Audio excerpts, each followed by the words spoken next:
Hello class 10। आज इस video में हम लोग देखेंगे metal and non metal. Chemistry का क्लास 10 का बहुत ही इंपॉर्टेंट टॉपिक है ये, है ना। मेटल और नॉन मेटल के बारे में आप पहले भी सुने होंगे कि मेटल ऐसा मटेरियल होता है। मटेरियल का पहले तो कुछ प्रॉपर्टी को डिसाइड किया गया है ना। तो पहले कुछ प्रॉपर्टी को समझ लेते हैं कि जिस जिस मटेरियल में वो होता है। Malleable, ductile, good conductor of heat, good conductor of electricity, high density, high melting and boiling point, lustrous. ये सब क्या है? ये सब प्रॉपर्टी है किसी भी मटेरियल का। मेलिएबिलिटी मतलब होता है किसी भी चीज़ को पीट पीट के पतला बनाने का। जैसे कि अगर आप लोहा को पीटेंगे तो वो टूटेगा नहीं बल्कि और चपटा होते जाएगा, पतला होते जाएगा। और वही लोहा को हम बहुत पतला से पतला तार बना सकते हैं। कॉपर वगैरह का हो गया या फिर अल्युमिनियम का तार देखे होंगे, पतला से पतला किया जा सकता है। यही लकड़ी को पतला करेंगे तो उतना पतला नहीं होगा, टूटने लगेगा। फिर गुड कंडक्टर ऑफ हीट, तो हीट को जो एक जगह से दूसरी जगह ट्रांसफ़र कर सकता है अपने बॉडी से, उसको बोलते हैं गुड कंडक्टर ऑफ हीट। अगर कोई इलेक्ट्रिसिटी को पास कर देता है उसको बोलते हैं conductor of electricity. High tensile strength का मतलब होता है उसमें बहुत ज़्यादा मजबूती हो। और है हाई डेंसिटी, डेंसिटी उसका बहुत ज़्यादा हाई होगा। हाई डेंसिटी, लो डेंसिटी, ये तो अपना मटेरियल है, प्रॉपर्टी है किसी भी चीज़ का। फिर है हमारा मेल्टिंग पॉइंट और बॉइलिंग पॉइंट हाई होना चाहिए। अब किसी भी चीज़ का हाई हो सकता है, लो हो सकता है। लस्चरस, लस्चरस का मतलब होता है चमक, है ना, शाइनिंग प्रॉपर्टी, शाइनिंग प्रॉपर्टी। तो ये सभी क्या है? ये सब किसी भी मटेरियल का कुछ गुण है जो उसके देखने से, बाहर देखने से ऐसा ऐसा लगता है, ऐसा ऐसा गुण उसके अंदर पाया जाता है। तो मेटल का हमारे लिए जनरल डेफिनेशन जो था क्लास 8-9 तक, वो ये था कि ऐसा मटेरियल जिसमें ये सभी गुण पाया जाए उसको बोलेंगे मेटल होता है वो। ठीक है, ऐसा डेफिनेशन था कुछ। द मटेरियल्स विच है property of malleable, ductiles, sonorous, good conductor of heat and electricity वगैरह वगैरह, दीज आर कॉल्ड मेटल्स। और नॉन मेटल क्या होगा? जो ऐसा मटेरियल जिनमें ये सारा खूबी नहीं पाया जाए उसको क्या बोलेंगे? Non metal. और कुछ कुछ मटेरियल ऐसे होते हैं जिसमें एक सारा कुछ खूबी पाया जाएगा, कुछ खूबी नहीं पाया जाएगा, तो वैसे को हम लोग नाम दिए थे मेटलोइड। ठीक है, अब हुआ क्या, क्लास 10 में आने के बाद ये हमारा डेफिनेशन बदल चुका है, जैसे एसिड और बेस का बदल चुका है। ठीक है, अब क्या है नया डेफिनेशन, सुनिएगा ज़रा। तो नया डेफिनेशन ये है कि ऐसा एलिमेंट, कोई भी एक ऐसा एलिमेंट हाइड्रोजन को छोड़ के जिसके पास ये क्षमता हो कटायन बनाने का by losing electron, is called metals. Clear है? तो मतलब मेटल वो हर एक एलिमेंट है जो इलेक्ट्रॉन को लूज कर दे, इलेक्ट्रॉन को लूज करके। अब कोई भी एलिमेंट इलेक्ट्रॉन लूज करेगा तो क्या बना जाएगा? प्लस बना देगा। तो अगर 1, 2 या 3 इलेक्ट्रॉन लूज करता है तो वो कहलाएगा मेटल। और जैसे ही कोई लूज करता है तो आपको पता है वो पॉजिटिव आयन बनाता है। पॉजिटिव आयन को ही हम लोग क्या बोलते हैं? कैटायन बोलते हैं।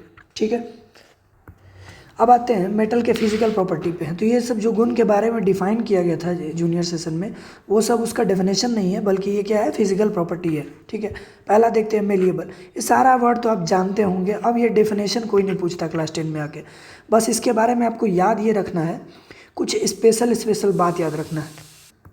जैसे कि कौन बहुत खास है और कौन बहुत ऐसा है जो नियम को नहीं मानता है। जैसे कि पहला में मेलिएबल, तो गोल्ड सिल्वर जो होता है सबसे मोस्ट मेलिएबल मेटल में से एक है ना। तो आप उसके बारे में स्पेशलिटी याद रखेंगे। जितना भी मेटल है सारा का सारा क्या होता है? मेलिएबल होता है। मतलब अगर आप उसको पीटेंगे तो वो चपटा हो जाएगा, टूटेगा नहीं। ऐसे प्रॉपर्टी को बोलते हैं मेलिएबिलिटी होना। फिर है हमारा डक्टाइल, तो लगभग सारा मेटल डक्टाइल है, इसमें कोई एक्सेप्शन नहीं है, लेकिन जो खास है वो आपको याद रखना है। सबसे बेस्ट डक्टाइल है गोल्ड, सिल्वर, कॉपर, है ना।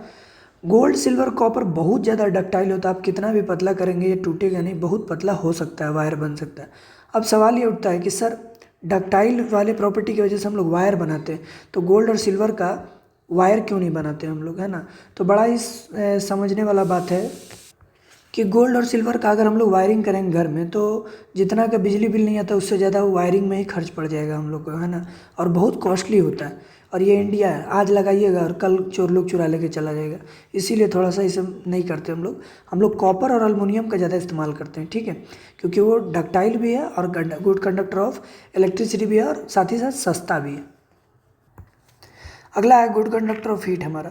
तो सिल्वर, कॉपर, एल्युमिनियम ये सभी के सभी बहुत अच्छे कंडक्टर होते हैं हीट के। कहने का मतलब अगर आप इसके बर्तनों में खाना वगैरह बनाएं तो बहुत अच्छा आपको रिजल्ट मिलेगा। यहाँ से हीट बहुत जल्दी ये ट्रांसफ़र कर देगा और आपका खाना जल्दी पकेगा थोड़ा सा। इसमें एक एक्सेप्शन है, ध्यान से देखिएगा, इस पूरे नोट्स में हमने एक्सेप्शन को ग्रीन कलर में रखा है। अब इसका ग्रीन कलर का मतलब है वो आपको ज़रूर याद रखना है ना। तो मरकरी को छोड़ के बाकी सारा मेटल क्या होता है, गुड कंडक्टर ऑफ हीट होता है। ठीक है, अगला है हमारा गुड कंडक्टर ऑफ इलेक्ट्रिसिटी। तो यहाँ कोई एक्सेप्शन नहीं है, लगभग सारा metal good conductor of electricity होता है। नेक्स्ट है हमारा, तो गुड कंडक्टर ऑफ इलेक्ट्रिसिटी होता है जिसमें सिल्वर, कॉपर और एल्युमिनियम बेस्ट है ना। ऐसे तो गुड कंडक्टिविटी सारे ही हैं लेकिन ये बेस्ट है। अच्छा, यहाँ पे गोल्ड भी बेस्ट है ना। Gold is also a best conductor of electricity. Gold, silver, copper, aluminium, सबसे ज़्यादा गोल्ड और सिल्वर का नाम देंगे, उसके बाद कॉपर, एल्युमिनियम। ठीक है, भले ये देखने ज़्यादा नहीं मिलता, वो अलग बात है। नेक्स्ट हमारा प्रॉपर्टी हाई टेंसाइल स्ट्रेंथ।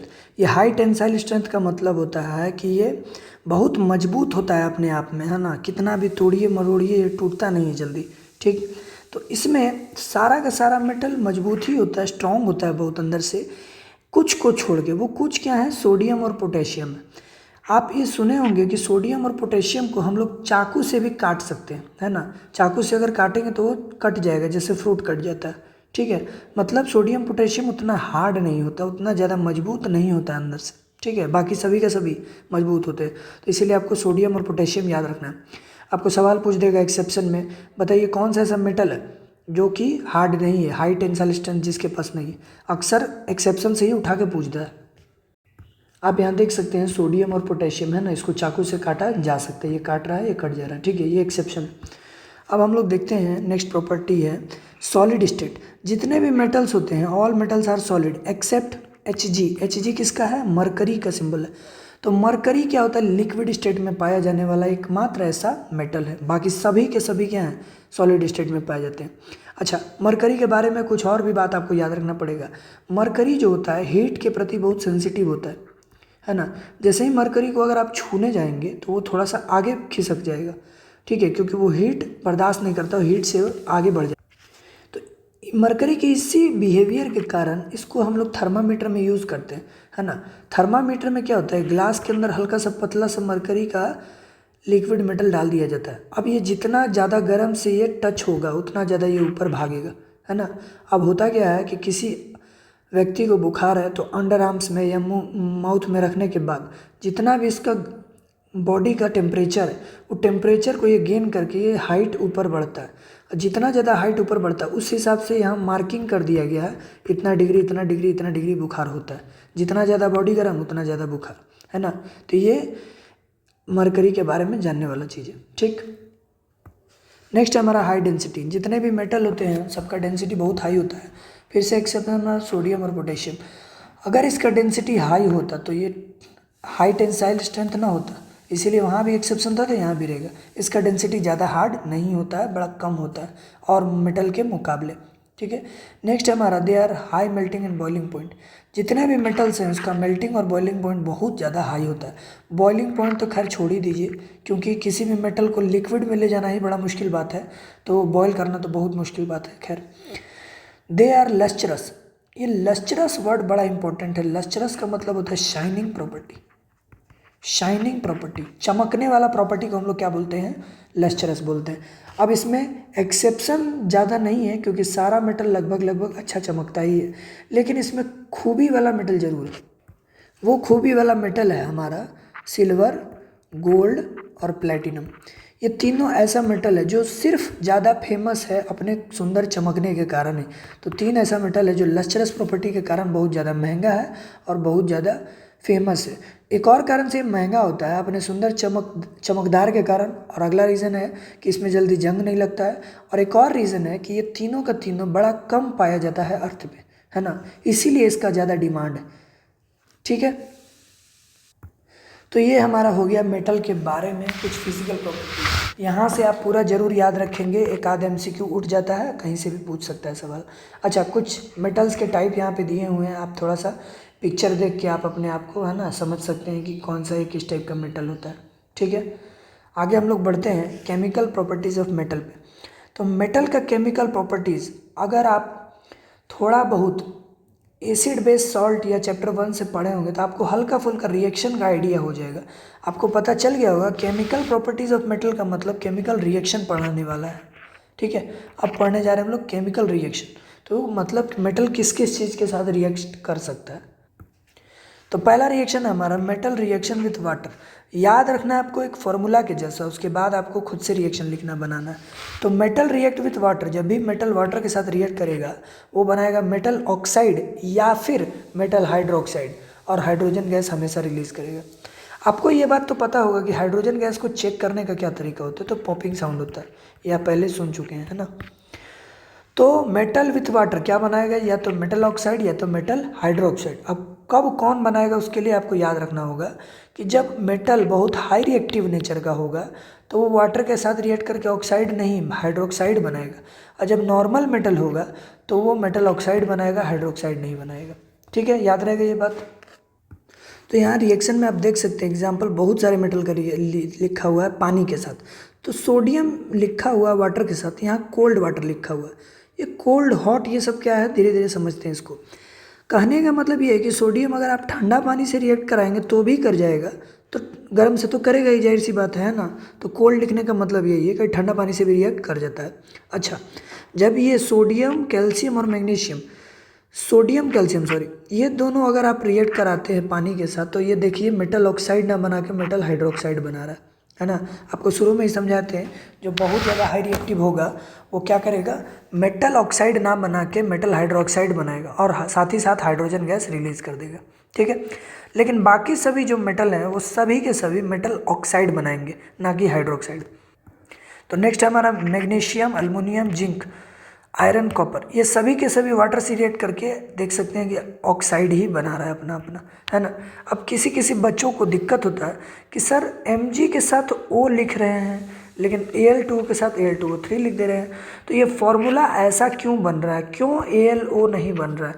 तो ये बाबू बहुत एक छोटा सा टॉपिक है, इसको बोलते हैं क्रिस क्रॉस मेथड।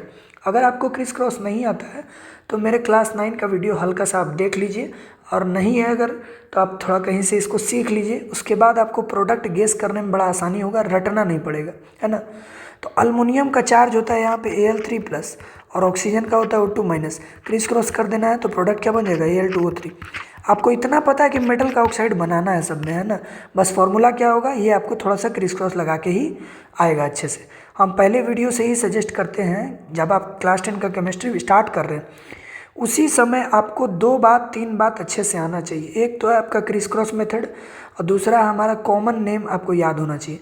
ये ऐसा चीज़ है जिससे आपका केमिस्ट्री एकदम बेस मजबूत रहेगा, कहीं भी प्रॉब्लम नहीं आएगा। अगर ये दोनों बेस खराब है तो आपको हर जगह कहीं ना कहीं केमिस्ट्री में प्रॉब्लम होगा ही होगा। तो देख सकते हैं ना, मैग्नीशियम का मैग्नीशियम ऑक्साइड बना दिया, अल्युमिनियम का सब ऑक्साइड अपना बनाते जा रहा है। ठीक है, अब एक चीज़ और नज़र आ रहा होगा आप लोग को कि कैल्शियम को जब हमने पानी के साथ रिएक्ट किया तो नॉर्मल वाटर से रिएक्ट किया। अब मैग्नीशियम को जब रिएक्ट करा रहे तो ये हमको हॉट करना पड़ा, पानी को गर्म करना पड़ा। जैसे जैसे नीचे जा रहे हैं वैसे वैसे पानी को गर्म करना पड़ रहा है, मतलब हमारा टेम्परेचर बढ़ाना पड़ रहा है। अब जिंक को देखिए, स्टीम मतलब पानी भी बहुत गर्म चाहिए, खौलता हुआ भाप चाहिए, और जिंक को भी गर्म करना पड़ेगा तब जाके रिएक्शन होगा। पहले सिर्फ पानी तक को भाप बनाना था, अब क्या दोनों को गर्म करना पड़ रहा। नेक्स्ट देखिए, तो आयरन को रेड हॉट करना पड़ेगा, एकदम गर्म करके लाल करना पड़ेगा, तब जाके वो स्टीम से रिएक्ट करेगा। मतलब ठंडा पानी से अगर आप चाहेंगे आयरन को रिएक्ट कराना तो इम्पॉसिबल है, नहीं करेगा। अब कॉपर का बात कर ले, कॉपर को कुछ भी कर लीजिए वो हवा पानी के साथ रिएक्ट नहीं करने वाला, इसीलिए पानी विद नो रिएक्शन। ये ऐसा क्यों है, क्यों कोई चीज़ गर्म पानी के साथ रिएक्ट कर रहा है, कोई गर्म होने के बावजूद भी नहीं कर रहा है, कोई ठंडों से रिएक्ट कर जा रहा है। तो इसके पीछे का एक रीज़न सिंपल सा है, सबका अलग अलग रिएक्टिव नेचर होना, है ना। जो बहुत ज़्यादा रिएक्टिव होता है उसको हल्का सा भी कुछ मिल जाएगा वो रिएक्शन कर जाएगा, लेकिन जो बहुत लो रिएक्टिव होता है, कम होता है, उसको थोड़ा स्पेशल केस, उसको एनर्जी चाहिए तब जाके ये रिएक्ट करता है, अदरवाइज नहीं करता है। इस रिएक्टिविटी को आप ऐसे समझें कि जो बहुत ज़्यादा रिएक्टिव मेटल होता है वो समझ लीजिए कि बहुत बदमाश और खचड़ बचा होता है, जैसे कि बहुत बात बात पे लड़ जाता है ना। तो सोडियम, पोटेशियम, कैल्शियम ये सब बदमाश बच्चा है कि छोटा मोटा बात पे ही किसी से लड़ाई लड़ लेगा, उसको ज़्यादा हीट करने की ज़रूरत भी नहीं है ना। लेकिन बाकी जो मेटल होते हैं उसको कुछ कुछ हीट करना पड़ता है। जैसे नॉर्मल इंसान है, उसको अगर आप थोड़ा बहुत गुस्सा दिलाएगा तो नहीं लड़ेगा, लेकिन बहुत ज़्यादा आप उसको पिनका दीजिएगा तो लड़ने लगेगा, तो वो गर्म करना पड़ता है। और कुछ कुछ तो बच्चा लोग इतना शरीफ होता है कि आप उसको कुछ भी कर दीजिए, कितनों बोल दीजिए, गाली दे दीजिए, फिर भी वो लड़ेगा नहीं, तो वो हो गया हमारा कॉपर। और भी है, सिल्वर हो गया, गोल्ड हो गया, ये सब नॉन रिएक्टिव है, किसी के साथ जल्दी रिएक्शन नहीं करता, मतलब ये लोग बहुत शांत बच्चा लोग होता है। तो ये हो गया हमारा केमिकल प्रॉपर्टी में पहला, है ना। अच्छा, यही बात यहाँ पे लिखा हुआ है, under different condition they are reactivity series को समझा रहा है ये चीज़, है ना। आगे हम लोग देखते हैं reaction with acid. Reaction with acid में आपको ये फॉर्मूला पहले से ही पता होगा। एसिड बेस में मेटल जब भी एसिड के साथ रिएक्ट करेगा तो सॉल्ट प्लस वाटर बना देगा, है ना। आपको कुछ नहीं करना है, एसिड में से हाइड्रोजन हटा के मेटल को डाल देना है बस। ये एक तरह का डिस्प्लेसमेंट रिएक्शन भी है। ये Na2SO4 बना, H2 बना। Mg में देख सकते हैं, हाइड्रोजन को हटाइए, Mg को ले आइए, MgCl2, हाइड्रोजन हटाइए, Fe को ला दीजिए, हाइड्रोजन हटाइए, अल्मोनियम को ला दीजिए, है ना। यही करना है बार बार, आपको हो जाएगा। ठीक है, यहाँ पे आप SO4 की जगह ब्रैकेट दे देंगे, तब लिखेंगे 3। ठीक, अब इसमें एक्सेप्शन है कुछ। क्या एक्सेप्शन है? मेटल जब नाइट्रिक एसिड के साथ रिएक्ट करता है तो मेटल नाइट्रेट बनाता है और हाइड्रोजन गैस नहीं बनाता है। यहाँ पे आपको बना रहा है क्या, हाइड्रोजन गैस ना बना के आपको बना रहा है वाटर। अब ये वाटर क्यों बनाता है, इसके पीछे रीज़न है। नाइट्रिक एसिड बहुत अच्छा एक ऑक्सीडाइजिंग एजेंट होता है। तो जैसे ही आपका सॉल्ट बन के रेडी होता है, अपने तरफ से वो एक एक्स्ट्रा ऑक्सीजन दे देता है, किसको, हाइड्रोजन को। तो हाइड्रोजन हमारा बन जाता है क्या, हाइड्रोजन का ऑक्साइड, मतलब वाटर बन जाता है। ठीक है, लेकिन ये भी सबके साथ ऐसा नहीं होता, ये सिर्फ सोडियम के साथ करता है, मैग्नीशियम के साथ फिर वो हाइड्रोजन गैस ही देता है। तो ये एनसीईआरटी का रिएक्शन है, थोड़ा सा एक्सेप्शन है, स्पेशल केस है, आप इसको याद रखेंगे। तो इस चीज़ पे एक प्रैक्टिकल बेस्ड पे सवाल है ना। मतलब अगला सवाल है कि why do certain metals displace hydrogen from their acid. तो क्यों कुछ ही मेटल ऐसे हैं जो हाइड्रोजन को डिस्प्लेस करते हैं उसके एसिड से, मतलब एसिड से रिएक्ट करते हैं, सभी क्यों नहीं करते। तो इसका आंसर सिंपल से ये है कि वही मेटल एसिड से रिएक्ट करता है जो रिएक्टिविटी सीरीज में हाइड्रोजन से ऊपर हो, है ना। आपको थोड़ा सा रिएक्टिविटी सीरीज भी देख लेना चाहिए, याद रखना चाहिए। तो all metal have tendency to lose electron, more electropositive atom lose electron easily. जो ज़्यादा इलेक्ट्रोपॉजिटिव होगा, जो ज़्यादा रिएक्टिव होगा, जल्दी इलेक्ट्रॉन को लूज करेगा, है ना। जिसके कारण H+ ion also has electropositive nature. H+ के पास भी इलेक्ट्रोपॉजिटिव है, लेकिन जो उससे भी ज़्यादा इलेक्ट्रोपॉजिटिव होगा वो H+ को हटा देगा और वहाँ पे आके बैठ जाएगा। इसीलिए कुछ ही मेटल ऐसे हैं जो डिस्प्लेस करते हैं, खास करके हाइड्रोजन से ऊपर वाले। ठीक है, नेक्स्ट और तीसरा नंबर हमारा, मेटल जब ऑक्सीजन के साथ रिएक्ट करेगा। तो ये भी आप जानते ही हैं, मेटल जब ऑक्सीजन के साथ रिएक्ट करेगा तो बनाएगा मेटल ऑक्साइड। और इसमें कोई खास लॉजिक या एक्सेप्शन नहीं, बिल्कुल साधारण सा एग्जांपल है। कोई भी मेटल लीजिए, कोई भी ऑक्सीजन लीजिए, है ना, और उसका क्रिस क्रॉस लगा के फॉर्मूला बना दीजिए और बैलेंसिंग आपका बाद में करते रहिए। ये बन गया हमारा मेटल ऑक्साइड। ये बस स्पेशल केस है आयरन वाला। आयरन जब ऑक्सीजन से रिएक्ट करता है तो दो तरह का ऑक्साइड बनता है। इस ऑक्साइड का नाम होता है फेरस ऑक्साइड और इस ऑक्साइड का नाम होता है फेरिक ऑक्साइड। ठीक है, और कभी कभी आप इन दोनों का मिक्सचर देखेंगे, है ना, और इस मिक्सचर का लिखा रहता है Fe3O4। किताब में कभी कभी Fe3O4 लिखा रहता है। तो ये बेसिकली क्या है, मिक्सचर है इन दोनों का, है ना, FeO + Fe2O3। आप देखिएगा जोड़ के यही आएगा Fe3O4, मतलब ये फेरस फेरिक ऑक्साइड है, दोनों इसके अंदर मिक्स होता है। ठीक, अगला है हमारा इसका कंक्लूजन। ये इस पूरे रिएक्शन का कंक्लूजन ये निकलता है कि different metal react with oxygen at different condition, है ना। सब मेटल को अलग अलग कंडीशन चाहिए। अच्छा, यहाँ पे होगा किसी चीज़ को हीट करने के बिना ही रिएक्ट हो गया होगा, यहाँ पे आपको हीट देना पड़ा होगा, यहाँ पे और ज़्यादा हीट करना पड़ा होगा, यहाँ पे मेटल को भी हीट करना पड़ा होगा और बर्न भी करना पड़ा होगा। तो ये सारा हीट लिखना छूट गया है इस रिएक्शन में, आप खुद से समझ जाइएगा, है ना। जैसे जैसे नीचे बढ़ेंगे वैसे वैसे आपको ज़्यादा गर्म करना है। लास्ट वाले में दोनों को गर्म करना है, कॉपर को भी और थोड़ा सा यहाँ हीट भी करना है रिएक्शन में, तब जाके ये रिएक्शन होगा, अदरवाइज नॉट पॉसिबल। नेक्स्ट एक क्वेश्चन है हमारा, what is the nature of metallic oxide. तो मेटेलिक ऑक्साइड का जो नेचर होता है आपको पहले पता होगा, जब एसिड बेस पढ़ाया जा रहा था तो एसिड्स के ऑक्साइड से, एसिड का ऑक्साइड से मतलब नॉन मेटल के ऑक्साइड से, नॉन मेटल के ऑक्साइड से हमारा बनता है एसिड और मेटल के ऑक्साइड से बनता है हमारा बेस।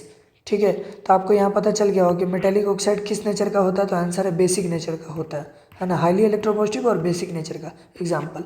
लेकिन इसमें भी दो एक्सेप्शन है, वो कि metal of less electropositive metal is amphoteric nature. कुछ ऐसे मेटल भी हैं जो एम्फोट्रिक नेचर के होते हैं। अब ये एम्फोट्रिक क्या है ज़रा समझिएगा। इसका एग्जाम्पल है ZnO और Al2O3।